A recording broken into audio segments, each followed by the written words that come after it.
世界文化遺産佐渡島の金山。江戸時代から現代まで金をめぐる壮大なロマンをたどる物語。今回は佐渡島の絶景海沿いドライブプランを紹介します。果たして一体何が待ち受けているのか。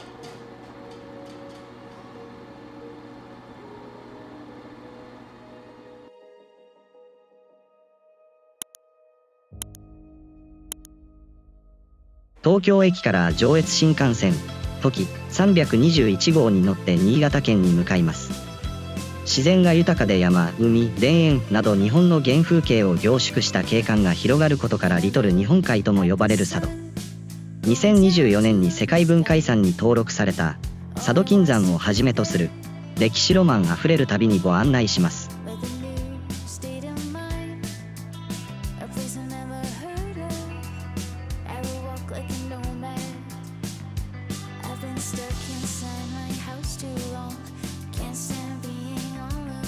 新潟港から佐渡島の両津港へは佐渡汽船が運航するジェットフォイルとカーフェリーの2つの手段があります。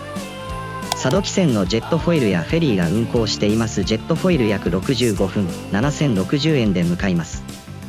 どちらも事前予約が必要です。はい、今からですね、ジェットフォイルという、船に乗って、佐渡島に向かいたいと思います。両津港までわずか65分。海をかける高速船ジェットフォイルは佐渡島への最短ルートなんです。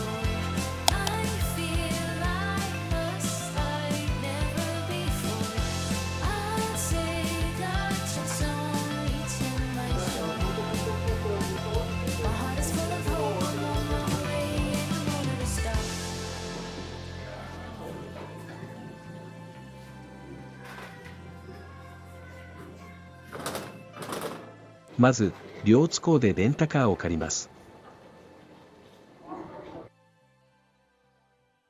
そして佐渡の歴史伝説館へ。ありて懐かしい佐渡言葉、その言葉にね、君を忘れず。日本海に浮かぶ島、佐渡。この小さな島には1000年を超える物語が眠っています。かつて佐渡は流刑の島として知られ、権力に逆らった者たちがこの地に送られました。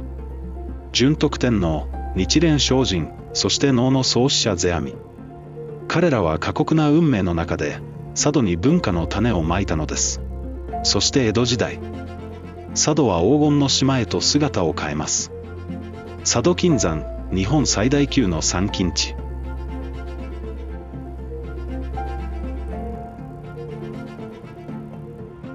真野御陵。環境かなわず佐渡に散った順徳院の仮想塚。正式には順徳天皇御仮想塚。順徳上皇は承久の乱で佐渡入るとなり、在島22年の末1242年46歳で崩御。翌日火葬され、その後に松と桜を植え目印としたのがこの仮想塚です。絶景スポットから史跡、体験スポット、古い集落まで多彩な魅力があるジオパークの島。絶景海沿いドライブコースをご紹介します。まず両津港から車で50分島の最北にある絶景スポットとは。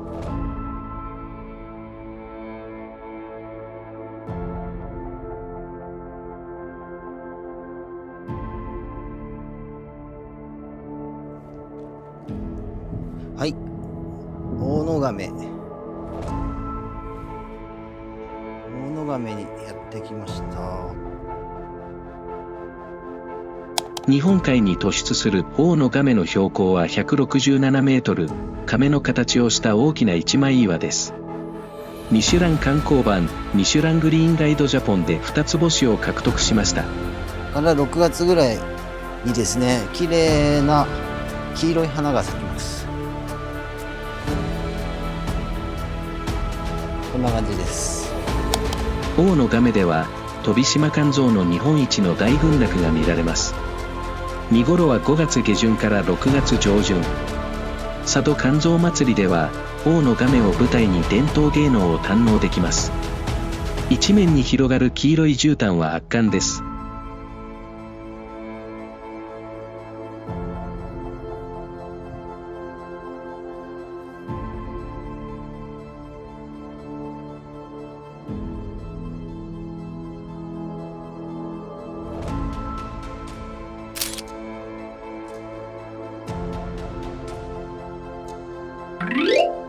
はい、続いてやってきたのは尖閣湾上島遊園っていうところですね。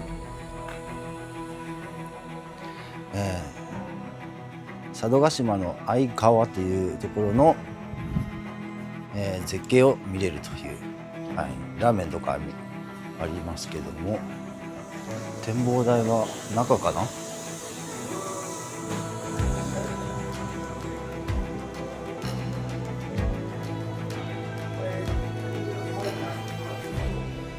展望台は何これ、入場料500円か。500円してたのね。北欧のフィヨルドに匹敵、佐渡屈指の景勝地。姫津から北敵まで約 3km の海岸に広がる5つの湖湾の総称。ノルウェーのハルダンゲルフィヨルドの峡線美に似ていることから、尖閣湾と名付けられました。30M 級の戦闘場の断崖が連なる景観が訪れる人々を圧倒します。一帯は海中公園となっており、上島遊園の展望台からは全景が一望でき、遊覧船からは違った景色を楽しめます。断崖絶壁でございます。ちょっと今日は天候曇りで青くはないですけど、海は綺麗ですね。透き通っております。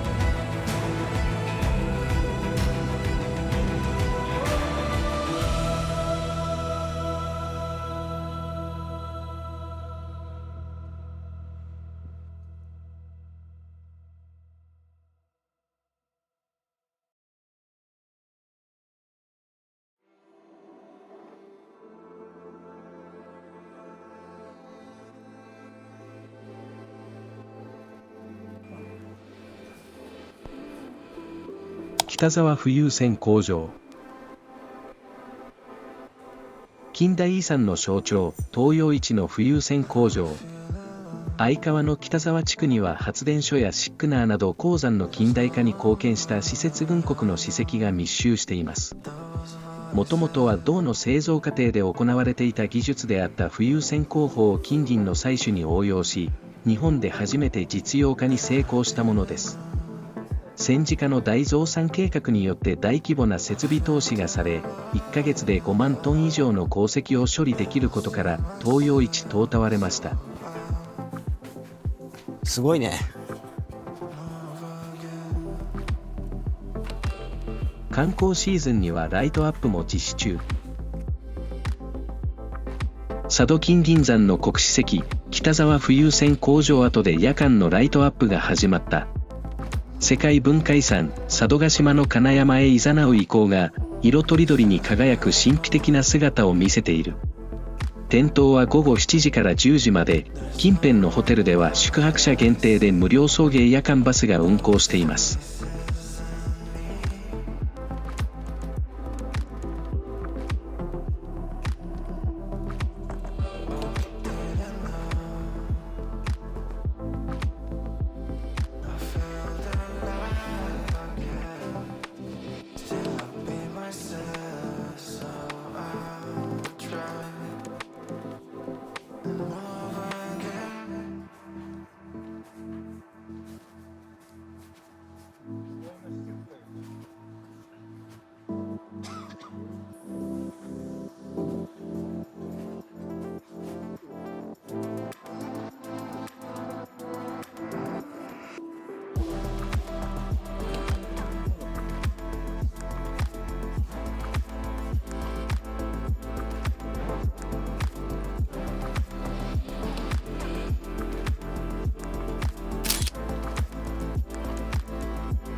続いて向かったのは車で5分。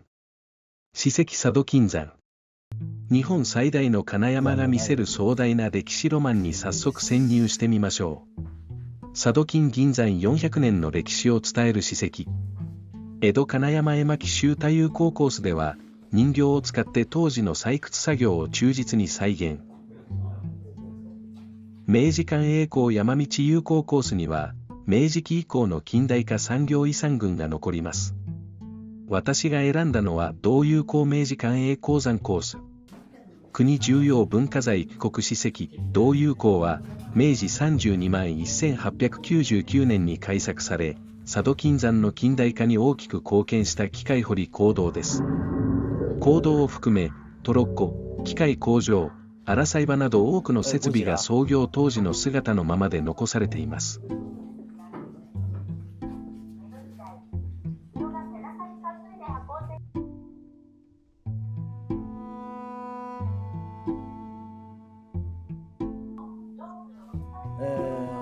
これがこれですね。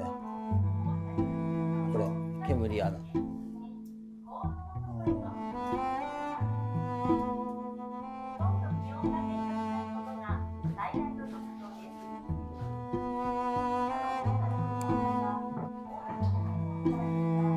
もうここはなんかあれだね、手掘りっていうかコンクリートで固めた。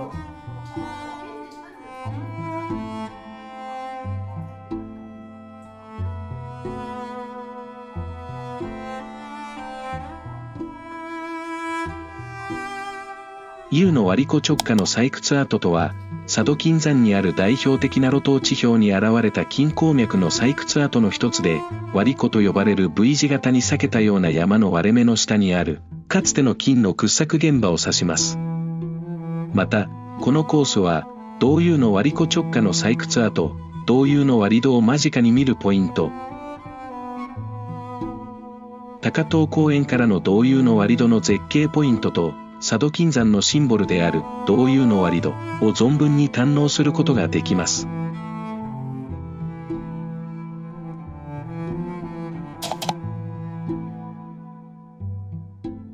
壮大な採掘跡を残す佐渡金山のシンボル、道遊の割戸。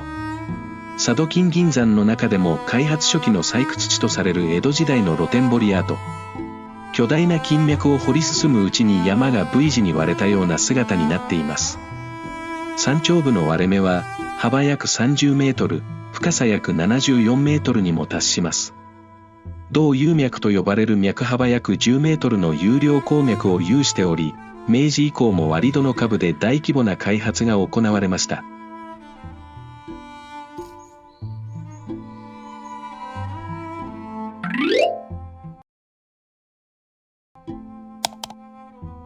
大間港は相川に金銀山の開発が始まった江戸時代から米や大豆などの陸揚げに利用されていました。このように近代的な港は1886年明治19年北沢製錬所の敷地造成に関連し、切り取られた土砂を架空索道で運搬し埋め立てを行い、1891年明治24に叩工法で建設されました。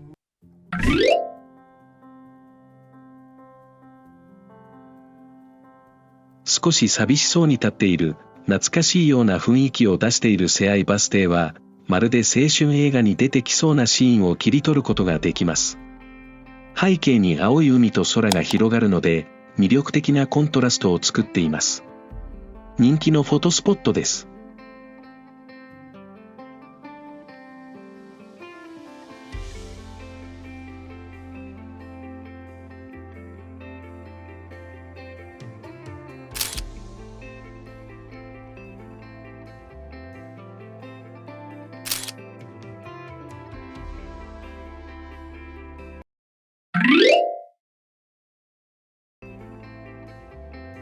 続いてやってきたのは矢島京島。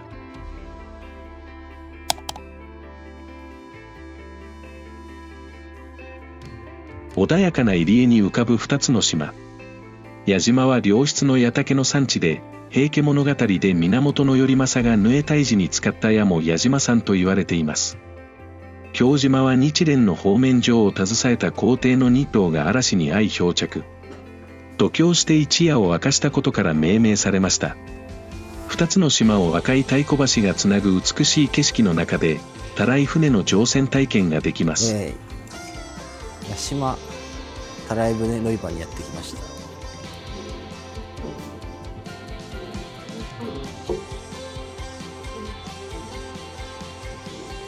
なんでたらい船ってできたんですか？たらい船っていうようになった。はい、この乗り物がどうやってできたんですか？岩場のもの、サザエなんか取るのに、うんやるの、ワカメ狩りなんかに、こういうお船よりは、小回りがついてよかったですね。岩場下にこう歩くのにね、だから片手でこいで、箱メガネっていうのを覗きながらこうやって歩くんですね。それで、長い道具でその上から取ります。それで、昔味噌だるを半分に切って使ったのが味噌だって言われてます。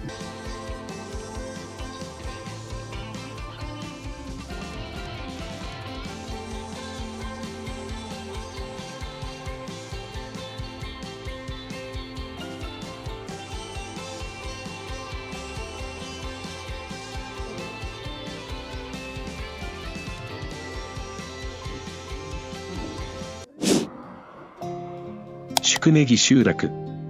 入江の奥に寄り添う戦国船と船大工の里。中世から港があり、佐渡金山繁栄期の17世紀を経て、江戸後期から明治初期にかけては北前線稼業として発展。小さな入江に面して、船板などを利用した板壁の民家100余棟が密集する町並みは、国の重要伝統的建造物群保存地区に選定されています。民家3棟が公開有料されており、集落全体が船の仕事に従事した歴史を今に伝えます。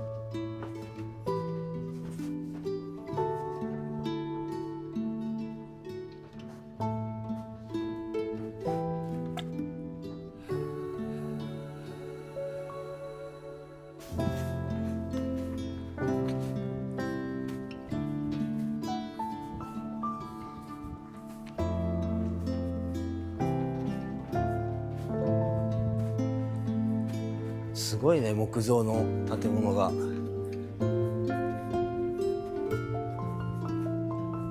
腰板。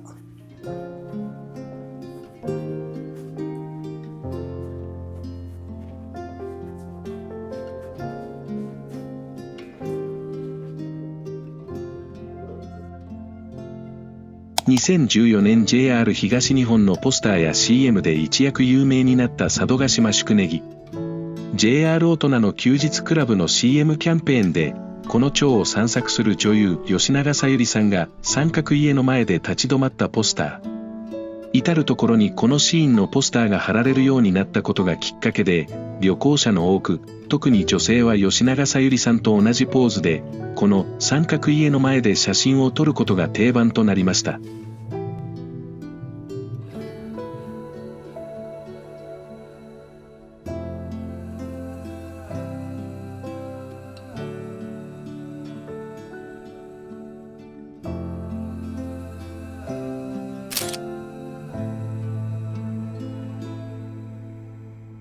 佐渡七浦海岸のシンボル夫婦岩。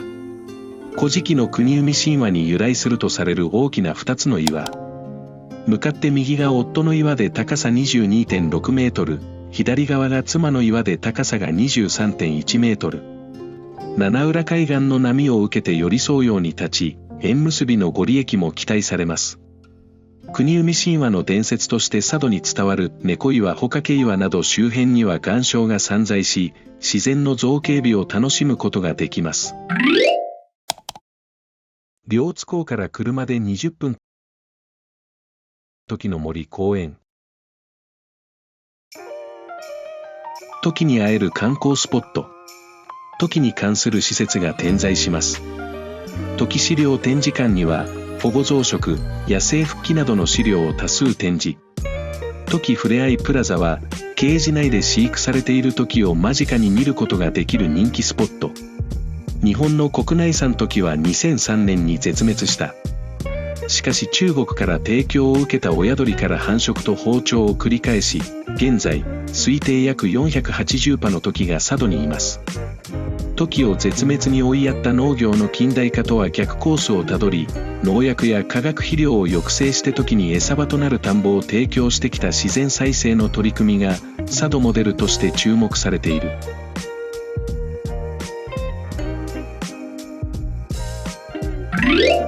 今回、伝統と風格の宿ホテルつむなが特別室に宿泊することができましたので紹介します。佐渡金銀山遺跡の町相川に佇む歴史と文化を伝える宿。佐渡金銀山の鉱山町として栄えた相川の海辺にホテル津村が佇みます。鉱山遺跡や歴史的建造物にも近く、街歩きの拠点としても好立地。遥か昔から変わらず美しい夕日、空と海が照らされて茜色に輝く穏やかな夕刻。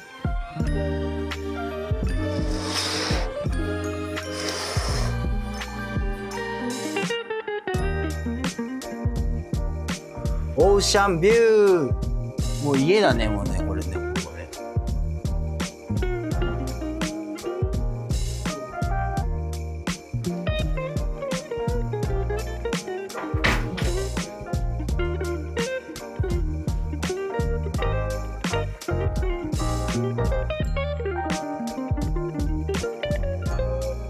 佐渡牛角切り当番ステーキ、佐渡島の新鮮な魚介類も含め、肉料理と海鮮料理の両方がお楽しみいただける料理を堪能しました。当該ではほとんど流通しない幻のブランド和牛、佐渡牛。甘みのある深い味わいの上質な脂が美味しかったです。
チャンネル登録よろしくね。いいねとコメントもお待ちしてます。